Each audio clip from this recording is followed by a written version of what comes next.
What's going on? It's Suk and I'm back with a brand new video on SuperDuprTech, and in today's video I shall be showing you what it's like to play a handful of games on the brand new 2023 16-inch M3 Max MacBook Pro.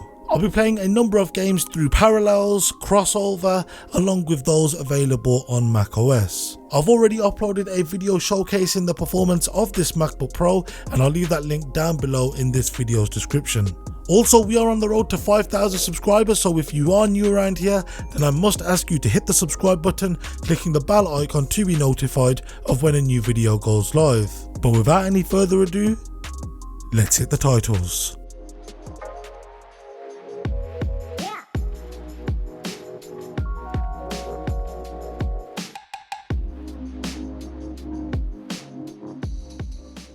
So first up, let's get into talking about which games I managed to play on this MacBook Pro. So these were Battlefield 5, Cyberpunk, Watch Dogs Legion, Halo, Resident Evil Village, Overwatch 2, CSGO 2, Shadow of the Tomb Raider, Minecraft, League of Legends, Grand Theft Auto 5, CSGO, Firewatch, Fortnite, and finally Hitman 2.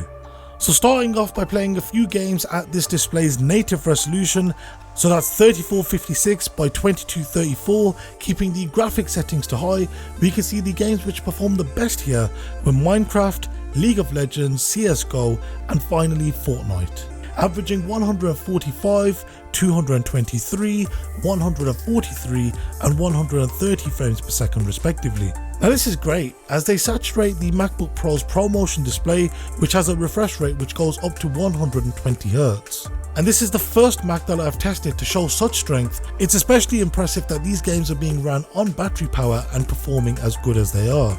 Hands down, the worst performing games were also unsurprisingly ran on Windows 11 through Parallels.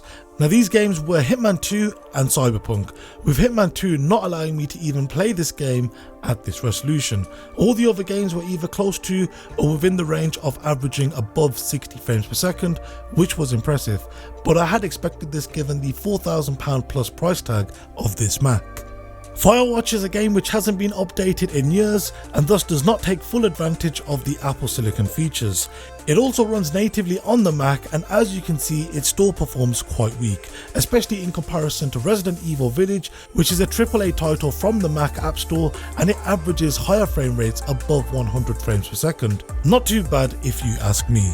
Therefore, lowering the resolution to 2560 by 1600, which is also the same resolution as the previous 13-inch MacBook Pro, we should see better results. So let's take a look.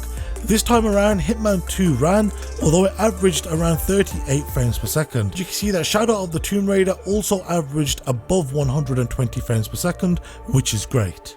I had hoped that more games would, but sadly they weren't able to, although many were now close to averaging 100 frames per second, which, considering that most people play their games at 1440p or 1080p, this was quite impressive.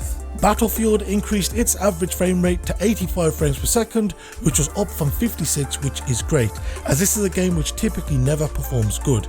CSGO 2 averaged above 110 frames per second, which was good to see as this game was being ran through Crossover. Now, other than Cyberpunk and Hitman 2, I would say you'd have a great experience playing pretty much all of these games. But of course you can get higher, so I lowered once again to 1920 by 1200, keeping the graphics settings to high. This time around you can see that things have changed for Resident Evil, with it now averaging 270 frames per second, which is shockingly good, but I guess it's to be expected as this game was developed with the M3 family of chips in mind. I also want to mention that whilst I had Watch Dogs playing on this machine, the experience playing this game was still horrible, despite the fact that we were getting some decent frame rates from this game. As you can see on screen, there were clearly some issues with the game when being translated under Crossover. And whilst playing at this resolution, Halo and CSGO 2 saturated this display's 120Hz refresh rate. Although these games had quite playable frame rates, I wouldn't suggest playing Cyberpunk and Watch Dogs as they were quite buggy across all resolutions with random glitches. It's clear that this is a very capable Mac, especially with Resident Evil Village averaging 270 frames per second, so here's to hoping that more games are either ported or are made natively with macOS in mind. But regardless of this, I wanted to see if I could get all the other games to average above 120 frames per second. Therefore, I lowered the resolution down to 1200 by 800, keeping the graphic settings to high. We can see that other than Firewatch, Hitman 2, Cyberpunk, Thief Simulator 2, Watch Dogs and Overwatch 2, that all the games averaged above 120 frames per second. Minecraft, League of Legends, CSGO, Fortnite and Resident Evil Village were the best performing games across the board, and I could easily suggest playing these games across pretty much all the resolutions. Whereas for the other games other than Cyberpunk, Watch Dogs Legion, Hitman 2, I would suggest playing them between Full HD or slightly above, especially if you're going to lower the graphics details. But it's good to see that from an Apple Silicon machine that we're now able to handle most of these games, and I would love to see how this machine would compare to the M2 Ultra, so let me know if you'd be interested in a comparison vid. I have got the other MacBook models in and I will be uploading videos over the coming weeks, so if you are interested and want to be one of the first 5,000 people to subscribe, then be sure to do so clicking the bell icon to be notified of when those videos go live. If you've got any questions with anything you've seen in today's video, then be sure to hit me up on my social media, links to which can be found down below in the description of this video. Once again, thank you very much for watching and I'll see you next time. Take care and have a good one.